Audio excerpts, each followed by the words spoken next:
It seemed like just another hectic morning at Bright Sky Airlines. The airport buzzed with energy, a chaotic symphony of hurried footsteps, rolling suitcases, and muffled announcements echoing over the intercom. Travelers rushed to their gates, their faces a mix of anticipation and exhaustion, while airline staff scurried about, their uniforms neat but their expressions strained. The sun streamed through the tall glass windows, casting long shadows across the glossy floor as another day of endless flights and busy schedules began. In the midst of all this, a woman stood quietly near the check-in counter. She wasn't rushing or fidgeting like the others. Instead, she held her boarding pass tightly in her hand, her calm demeanor almost out of place in the frantic scene. Her name was Maya Reed. Maya wasn't the type to draw attention. She wore simple, comfortable clothes, a neatly pressed blouse, dark slacks, and a pair of worn but polished shoes. Her curly hair framed her face softly, and her warm brown eyes seemed to hold a quiet determination.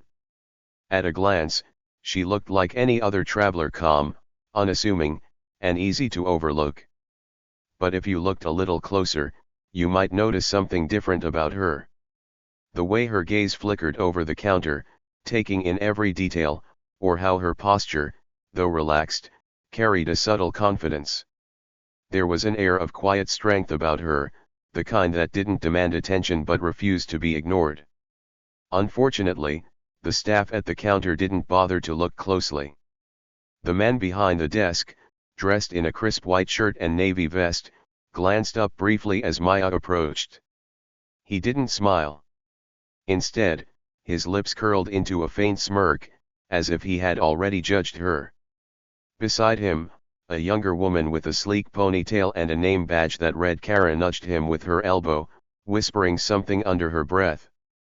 They both chuckled softly. Maya stopped in front of the counter and offered a polite smile. "Good morning," she said, her voice steady but kind. "I think there's been a mistake with my ticket." The man raised an eyebrow and leaned back in his chair, folding his arms. "A mistake, huh?" he said, dragging out the words. "Let me guess, you're trying to upgrade to first class, right?" Kara giggled, covering her mouth with her hand. "First class? Oh, that's cute," she whispered, not so quietly. Maya's smile faltered for just a moment, but she quickly regained her composure. She handed over her boarding pass without a word, her eyes meeting the man's with quiet resolve. He glanced at the ticket and then back at her, his smirk widening. "Uh-huh," he said, sliding the ticket back across the counter. "Sorry, ma'am, but this is clearly not your seat. Maybe try the economy line over there." He pointed dismissively to a crowded section of the terminal where a long line of passengers waited. Maya didn't react immediately. She stood there for a moment, her fingers still resting on the edge of the counter. Her expression remained calm, but there was a flicker of something in her eyes, something sharp and unyielding. "Thank you," she said finally, her tone polite but firm. She picked up her boarding pass and stepped aside, her movements measured and deliberate. As she walked away, she could hear them laughing softly behind her. "Did you see her face?" Kara whispered, barely containing her amusement. "She actually thought she belonged in first class." The man chuckled. "Some people just don't know their place." Their laughter faded into the background as Maya moved further away, but their words lingered in her mind. She paused near a row of seats, her fingers tightening around her boarding pass. For a brief moment, her shoulders tensed, and a shadow crossed her face. But then she took a deep breath, straightened her posture, and looked up. Her gaze swept across the terminal, taking in the bustling crowd, the towering screens displaying flight information, and the uniformed staff hurrying from one task to another. Her expression softened, but her eyes remained sharp. "They think they know me," she thought. "They think they've figured me out." She allowed herself a small, almost imperceptible smile. They couldn't be more wrong.